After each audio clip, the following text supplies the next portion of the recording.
मित्रों, पिछले 9 वर्ष में बहुत से उद्योग लगे हैं, बहुत से रोजगार मिले हैं। मुझे तो इस बात की प्रसन्नता है कि हम जितने प्रयत्न करते हैं उसका बहुत लाभ हो रहा है। सरकारी नौकरी की जहां तक विषय है, योग्यता के आधार पर हमने एक शब्द प्रयोग किया कि बिना पर्ची बिना खर्ची ये नौकरी दी जाएगी।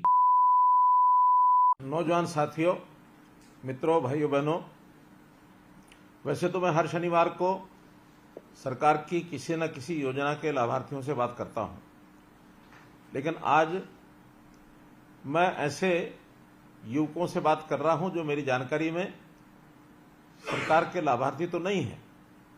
आप अपनी शिक्षा आदि पूरी करके या तो सरकारी नौकरी की तैयारी कर रहे हैं या फिर ऐसे युवकों को हम सरकार की ओर से कोई योजना बना करके और उनको एक लाभ पहुंचा सकें, इस प्रकार के वर्ग से आज मैं बात कर रहा हूं।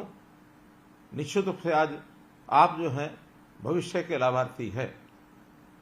मैं हमेशा ये चिंता करता हूं कि हरियाणा के समाज के जो गरीब परिवारों के लोग हैं और खास करके जिनको काम की जरूरत है, इनके लिए कुछ योजनाएं बनाई जाए। गरीब परिवार यानी हर ऐसा परिवार जो पंक्ति में अंतिम खड़ा है, उसको कैसे आगे बढ़ाना, अंत्योदय की भावना से उसको हम आगे बढ़ाने की बात करते हैं। तो इस योजना के लिए सरकार अंत्योदय के हक में वैसे तो कई योजनाएं लेके आई है, लेकिन अगर रोजगार की जैसी बात ये युवक को मिल जाए तो निश्चित रूप से और वो ये रोजगार स्वाभिमानी स्वावलंबन होकर अपने पैरों पर खड़ा होगा तो सबको प्रसन्नता होगी।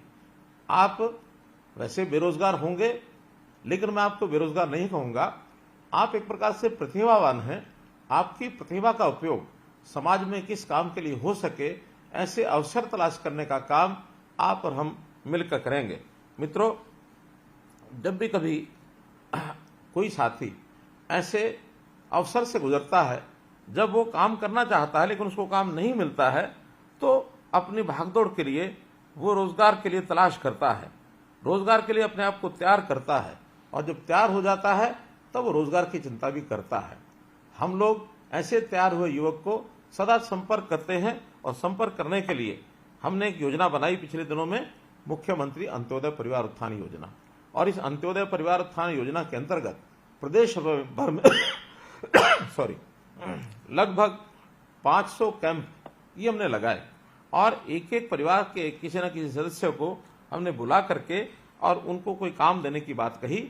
ऐसे परिवार जिनकी आय 1 लाख रुपए से कम है, हो सकता है आप में से भी किसी को उस कैंप में जाने का अवसर मिला हो सकता है आप न गए हों, लेकिन हमने ऐसे अपने कैंप लगाकर लगभग 50,000 से ऊपर ऐसे युवाओं को और बैंक से लोन लेकर के दिलवाया है, ताकि वो अपने पैरों पर खड़े हो सकें, स्वावलंबी होकर और अपने काम को आगे बढ़ा सकें। हाँ, निश्चित रूप से बड़ी संख्या है, और उस बड़ी संख्या में इतनी एक योगदान के कारण से को मैं कहूंगा कि सभी लोग रोजगार सबको मिला है, ऐसा नहीं है। आज तो मैं प्राथमिकता के तौर पर ऐसे युवक जिनकी आयु 24 साल से 36 साल हो गई है, जिनके परिवार की आय 1 लाख रुपया इससे कम है, और जो ग्रेजुएट्स हैं, ग्रेजुएट से इससे ऊपर हैं, ऐसे जो बेरोजगार लोगों को, जो हमारे युवा साथी हैं, भाई बहने हैं, उनके साथ बात करने के लिए मैंने योजना बनाई। और एक बात आपको मैं ध्यान कराना चाहूंगा कि आखिर इस प्रकार की योजना है ये हम कैसे बना पाते हैं। आपको ध्यान होगा, हमने एक नई योजना यूनिक पूरे देश भर में, हमारा अपना प्रांतीय हरियाणा, जहां हमने परिवार पहचान पत्र की इस योजना को लागू किया है। परिवार पहचान पत्र के माध्यम से मैं आप सब लोगों तक पहुंचने का और एक रास्ता बना पाया हूं। जो लोग इस परिवार पहचान पत्र की आलोचना करते हैं, वास्तव में वो इन व्यवस्थाओं को पसंद नहीं करते हैं, क्योंकि उनको पता है कि एक बहुत आसान तरीके से प्रदेश में किसी भी व्यक्ति तक पहुंच बनाई जा सकती है, प्रदेश के किसी व्यक्ति से हम बात कर सकते हैं। तो ये सारा काम करने के लिए ऐसी एक सूची बना करके आप लोगों से बात करने का मैंने ये रास्ता ढूंढा है। आप लोग पढ़ाई करते हैं, पढ़ाई करने के बाद सरकारी नौकरी की तलाश आपको रहती है। पता है अपने को सबको कि सरकारी नौकरी के लिए एक परीक्षा देनी पड़ती है, और उसमें मेरिट अगर अच्छी आती है तब जाकर के सरकारी नौकरी किसी को मिलती है। सरकारी नौकरी बहुत अधिक लोगों को मिलना संभव नहीं होता, मात्र 5 या 6% लोगों को ही ये नौकरी मिलती है। शेष सबको भी रोजगार चाहिए, तो उन रोजगार के लिए हम लोगों ने ऐसी कुछ व्यवस्थाएं की हैं कि स्वरोजगार से आप लोगों तक पहुंच करके, रोजगार मेले लगा करके कहीं स्वरोजगार के साथ अपना व्यवसाय करने का या कहीं मानो प्राइवेट नौकरी के लिए भी आपको तैयार किया जा सके। और बहुत ऐसे लोग भी हैं जो अपनी तैयारी करके और सरकारी नौकरी में जाना चाहते हैं, लेकिन उनको वर्षों लग जाते हैं, किसी को 2 वर्ष, किसी को 3 वर्ष। तो ये जो इंटरिम बीच का समय है, इस बीच के समय में भी कोई खाली न रहे, तो इसके लिए कई हमने व्यवस्थाएं बनाई हैं। चाहे उसमें HKR के माध्यम से हम जो उनको जो एक आउटसोर्सिंग की नौकरी ये दिलाने का काम करते हैं, या कहीं वो प्राइवेट नौकरी करता है, तो इस प्रकार के काम से हमने तो यहां तक भी युवा सक्षम युवा जो योजना चलाई, जिसके अंतर्गत नौजवान कोई भी अगर स्नातक होता है तो घर खाली न बैठे, बल्कि उसको महीने में 100 घंटे का काम हम दे करके उसके लिए भी 7,500 रुपया, 9,000 रुपया ऐसे हमने योजना बनाई, ताकि कम से कम आगे बढ़ने के लिए उसकी जेब में अगर कुछ पैसा होगा तो निश्चित रूप से काम कर पाएगा। इस रोजगार मेलों के अंदर सरकारी विभागों की बहुत सी योजनाएं होती हैं। हमने उनको वहां भेज करके 17 विभाग ऐसे थे जिन्होंने ऐसे सब युवाओं की काउंसलिंग की, और उन मेलों में उन्होंने जाकर के पुरानी जो कुछ कंपनियां ऐसी हैं, कुछ उद्योग ऐसे हैं जिनको बुला करके काम देने की भी बात की है। तो इन सारे प्रयत्नों के माध्यम से आप लोगों को कैसे काम मिल जाए, इसका हम लगातार प्रयत्न करते हैं। मित्रों, पिछले 9 वर्ष में बहुत से उद्योग लगे हैं, बहुत से रोजगार लगे हैं। मुझे तो इस बात की प्रसन्नता है कि हम जितने प्रयत्न करते हैं उसका बहुत लाभ हो रहा है।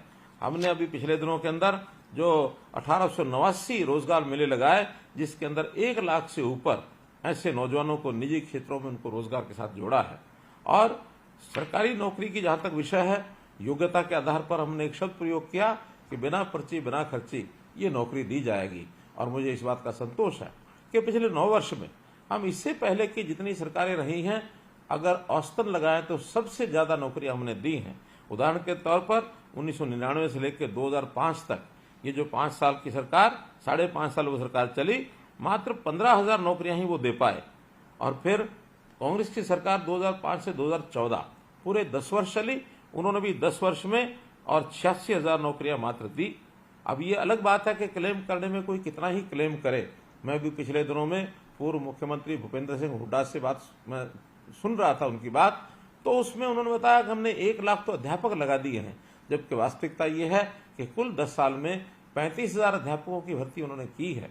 मैं कभी न कभी उनके आमने सामने बैठ करके भी इस बात का और खुलासा करने वाला हूं कि उन्होंने कितनी नौकरियां दी, और उन नौकरियों में उन्होंने नौकरियां लगाने का प्रयत्न किया होगा, लेकिन वो प्रयत्न करने के साथ उनके एक सिस्टम में कितनी खराबी थी कि उसमें बहुत सी नौकरियां तो बलि चढ़ गई, कोर्ट्स ने जिनको रद्द कर दिया। तो ऐसी रद्द हुई नौकरियां वो भी उनको देखनी होंगी। और जो उन्होंने आउटसोर्सिंग से लगा करके गेस्ट टीचर लगाए थे, आखिर उस गेस्ट टीचर्स को भी नौकरियां नहीं दे पाए। हमने आने के बाद उनको नौकरी भी दी, और नौकरी में उनको अंतिम समय तक वो रिटायर ना हो, ताकि उनका रोजगार उनके रिटायरमेंट एज तक मिला रहे। ये काम भी हमने आने के बाद किया।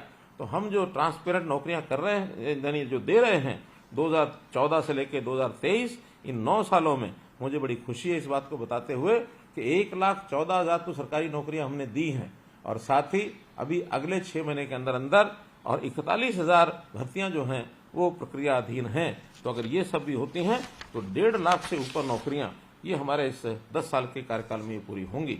तो हम हर वर्ष चाहते हैं कि ऐसे जो बेरोजगार हैं, जो नए तैयार होते हैं, कोई मैट्रिक पास करके काम करना चाहता है, कोई +2 पास करके करना चाहता है, कोई ग्रेजुएट पोस्ट ग्रेजुएट बन करके काम करना चाहता है, तो ऐसे हर साल 2 लाख से ऊपर लोग ऐसे होते हैं जिनको कोई ना कोई व्यवसाय मार्केट में चाहिए, प्राइवेट नौकरी चाहिए, अपना व्यवसाय चाहिए। इस सब के लिए कौशल की बहुत बड़ी आवश्यकता होती है। हमने कौशल विकास कैसे हो, इसके लिए हरियाणा ने और एक श्री विश्वकर्मा कौशल विश्वविद्यालय ये भी खोला है। उसके खोलने के बाद हजारों युवक चाहे सीधे यूनिवर्सिटी से अथवा यूनिवर्सिटीज का जो अन्य संस्थान उद्योग आदि हैं उनके साथ जो समझौता हुआ है, करार हुआ है, उसके माध्यम से वो कौशल प्राप्त करते हैं, फिर उन्हीं के स्थानों के ऊपर वो नौकरी में भी लगते हैं। तो इस प्रकार की सारी व्यवस्थाएं हम कर रहे हैं। हमने गरीब छात्र जो होते हैं वो हर साल एक परीक्षा देने के लिए फॉर्म भरते हैं, फीस देनी पड़ती है। और हरियाणा में हमने सीईटी की व्यवस्था जो की है, कॉमन एलिजिबिलिटी टेस्ट, उसके माध्यम से ये तय किया है कि किसी भी युवा को नौकरी करने के लिए बार बार आवेदन नहीं करना पड़ेगा। पढ़ाई के बाद एक ही बार आवेदन करेगा और जो परीक्षा देगा भी सही तो 3 वर्ष तक लगातार उस परीक्षा का परिणाम और वो जो है एक प्रकार से उसको मान्यता दी जाएगी। उसमें से कभी भी 3 वर्षों में उसको जो नौकरी पर मिल सकती है। हाथों हाथ जिनको नौकरी मिलेगी उनको तो सरकारी नौकरी में पक्के होंगे ही। जो ऐसी जो परीक्षा सीईटी की होती है उसमें हमने एचकेआर के माध्यम से भी ऐसे जो परीक्षा दे चुके लोग हैं सीईटी में उनको 10% मार्क्स अंक अलग से भी मिलेंगे ताकि प्राथमिकता के आधार के ऊपर उनको जो है नौकरी दी जा सके, क्योंकि उनकी आवश्यकता बहुत अधिक है। बीपीएल के जो परिवार हैं ऐसे परिवारों को 5 अंक अतिरिक्त देने का भी हमने प्रावधान किया है और इन 5 अंक के कारण से बहुत से ऐसे जो विद्यार्थी अपनी गरीबी के कारण से शायद कम्पीट करने में उनको कठिनाई आती होगी, तो इन 5 अंक लेने के बाद वो एक अच्छी कंफर्टेबल पोजीशन पर ये आ जाते हैं। ये भी हमने इसके अंदर जो है ये काम किया है। तो मित्रों, हमारे यहाँ जो भी कुछ योजनाएं बनाई गई हैं इन योजनाओं में अधिक से अधिक लोगों को काम मिले। और एक नई चीज आजकल इंडस्ट्री ऐसे युवकों को तलाश करती है जो नवीनतम तकनीक के अनुसार उद्योगों की मांगों को पूरा करे। तो इस प्रकार कुछ युवा ऐसी पढ़ाई करने के बाद उनको अप्रेंटिसशिप इस एक योजना का भी लाभ हम दिलाते हैं। हर प्रदेश में अप्रेंटिसशिप प्रशिक्षण इस पर विशेष ध्यान हमने दिया है। तो जो प्रति लाख जनसंख्या के आधार पर पूरे देश में ऐसे अप्रेंटिस की संख्या में गिने तो हरियाणा राज्य देश में प्रथम स्थान पर आया है, जो अप्रेंटिस के माध्यम से उनको जो है नौकरियां मिलती हैं। तो ऐसे ही बहुत लोग विदेश में भी जाने की इच्छा रखते हैं। अभी तक कुछ ऐसे जालसाज लोग जो उनको फर्जी तरीके से विदेश भेजते हैं, वहां काम भी नहीं मिलता है, बल्कि उनसे पैसा वो ऐंठ लेते हैं और वो बाद में परेशानी परिवार वालों को भी होती है, उनको भी होती है। इन सब से बचने के लिए हमने एक फॉरेन कोऑपरेशन डिपार्टमेंट, एक विदेश सहयोग विभाग ये बनाया है ताकि इस प्रकार के जो युवा हैं उनको एक ऐसा अवसर हम दिला सकें कि विदेश जाने का तरीका साफ सुथरा और एक मान्यता प्राप्त जो रास्ता है उसके माध्यम से अगर वो जाते हैं तो इसमें से जालसाजों के जाल से उनको बचाया जा सकेगा।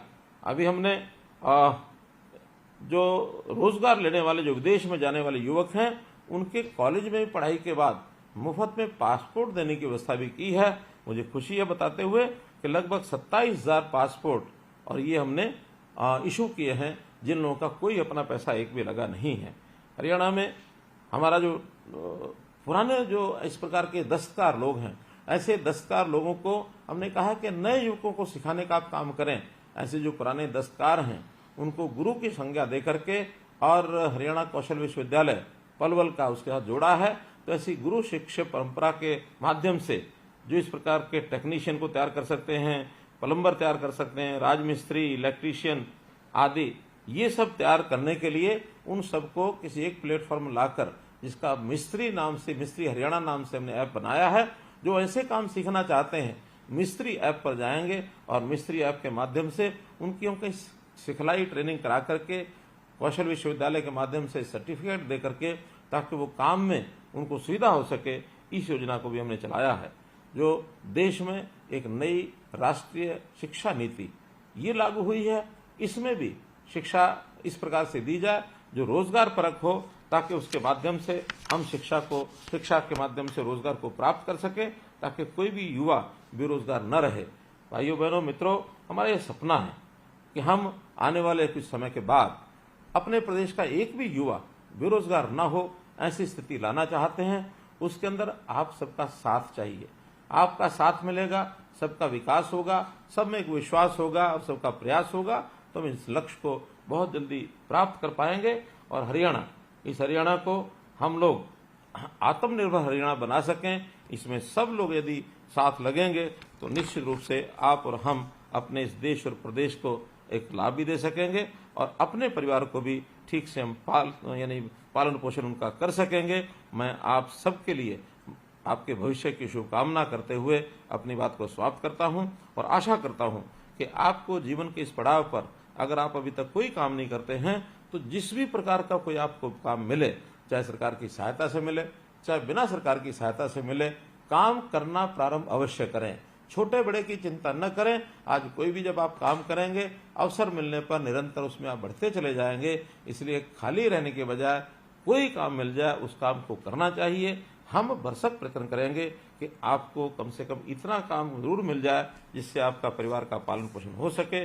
आपका बहुत बहुत धन्यवाद, बहुत बहुत आभार, आपको बहुत बहुत शुभकामनाएं।